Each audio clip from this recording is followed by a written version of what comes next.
Thank you for tuning in to my Positive Perspective Internet Show today, where we feature individuals and groups who share the common goal of improving the local Charleston community. Today's episode is brought to you by Take It to the Streets, a nonprofit group designed to bring neighborhoods together. My guest on today's episode is Richard Sufont. So Richard, how you doing? Doing pretty good, Jason. How about yourself? Doing good.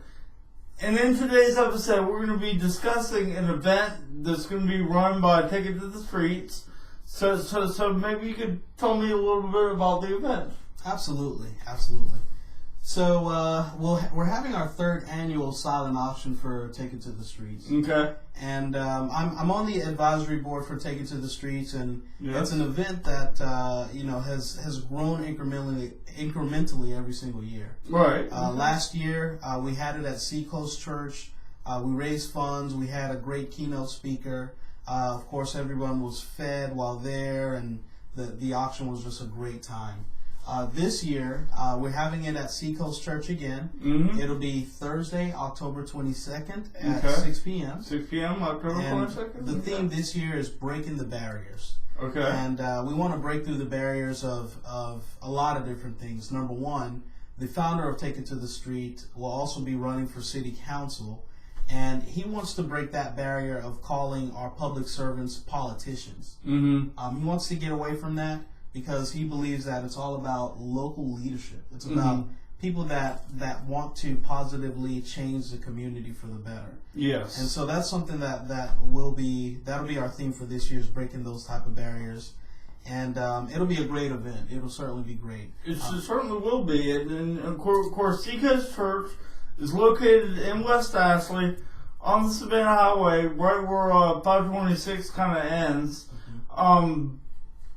But what I wanted to say, I was a political science major, and really, there's like a stigma or a connotation attached to the word politician, because we see so much on the news about corruption and politicians being like this. We really need politicians who really do have the intention of improving our community. Absolutely. And we need good-hearted individuals running for office, and we need those people representing us. And then with that said, you mentioned the fact that last year's fundraiser, y'all had a public speaker, and this year's public speaker is more than likely going to be me, because this is. Take It to the Streets is a nonprofit group that really is run for the public good, and it needs people to help it. And I really am supportive of that fact. So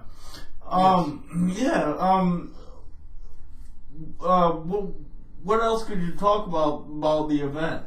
Yeah. So the event, as I mentioned, it's going to be a Thursday evening in October, which means a lot, because obviously the weather will be a little bit better. It won't be as hot. Sure, yeah. I know right now people are getting tuckered out after working all day and then coming to an event. Yeah. And one other thing in regards to fundraising for Take It to the Streets is we also have our Facebook page.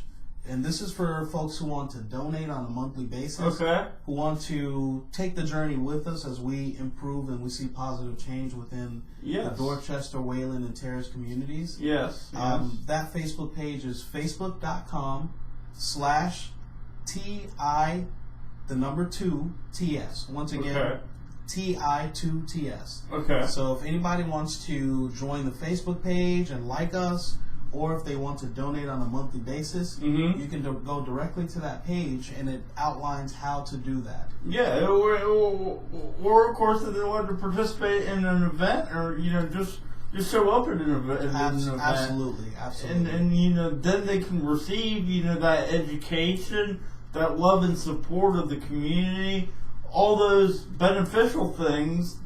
That Take It to the Streets is designed to reflect. Absolutely. And if you want to be a volunteer, we always get asked all the time, how do I volunteer? What do I need to do to help? If you want to be a volunteer, you can go to that Facebook page and get connected with myself, Richard Souffrant, get connected with Jesse or any of the mainstay volunteers.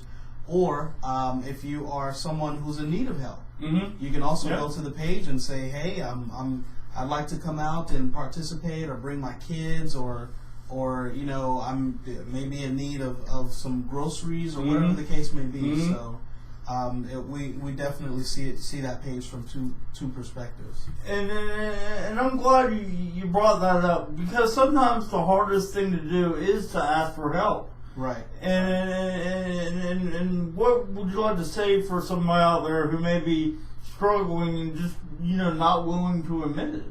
Well, I would like to say that we are all about giving a hand up, and there's so many organizations. We see how much love permeates throughout the Charleston area, and we are here to help. Of course, the one thing you have to remember is just have a positive mindset when everything looks dark. And say to yourself, I need the hand up, but it won't always be this way. And life is not always the way that it may be at a specific moment in time. So if you need a hand up, if you need somebody to pray for you, if you need somebody to just talk to, if you need groceries, if you need a place for your kids to come and interact with other kids in a positive setting, you can always go out every other Saturday at what we've now called the Y Lane Park. Okay. Which is really interesting because when Take It to the Streets first started 7 years ago, that park was known for I guess people who drug transactions to take place, and it wasn't even a park; it was just an open field. Wow. So we came there and we shed light on that whole situation. That's great. Transformed it completely. Now the city has actually put a swing set, not a playground set in the middle of that area. And even though it's not named Y Lane Park, we've officially named it Y Lane Park. So anybody who goes there on a consistent basis, that's the name that they call it, Y Lane Park. Great. And another thing, that I think you were kind of getting at, is that once people, are helped by this organization, then, you need to reciprocate that by helping others because you were helped too. Absolutely. So it does go two ways. It's not a receive. It's a receive, give. Give, receive type of thing. And perspective is very important.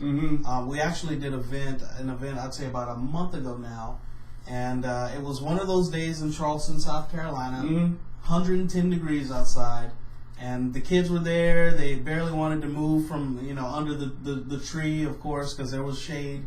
And so one of our volunteers went ahead and called our local fire station, and we got the fire trucks to come out with a big water cannon.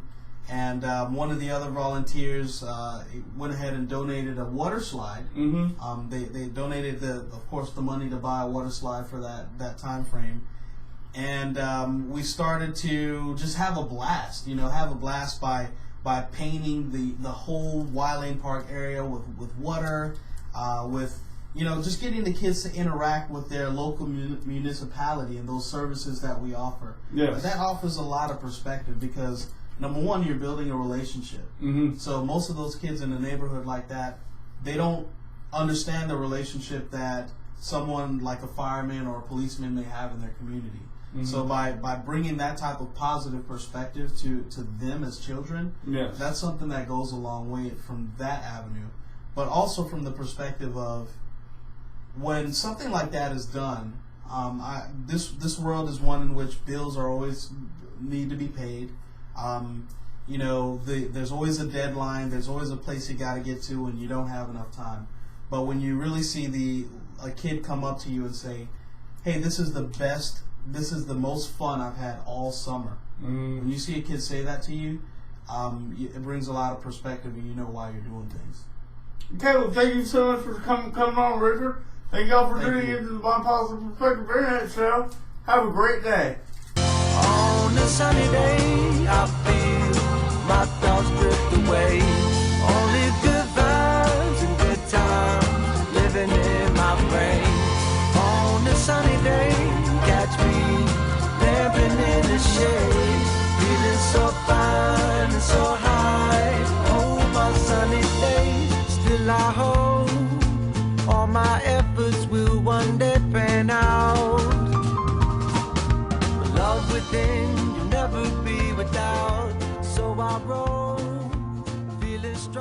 so